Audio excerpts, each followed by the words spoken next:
Is your Tracfone constantly displaying searching for service? This often means your phone can't connect to a cellular network. This issue, as of October 2025, is common and usually stems from network selection problems.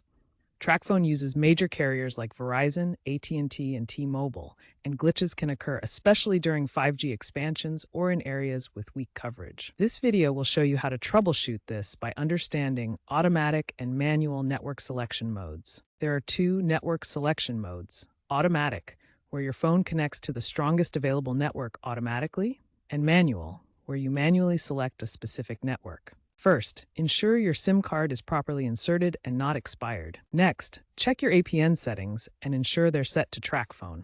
If automatic doesn't work, switch to manual mode in your phone's settings under Network and Internet, Mobile Network. Then manually select a network such as Verizon. If issues persist, update your PRL via the Tracfone app. Finally, contact Tracfone support if the problem continues.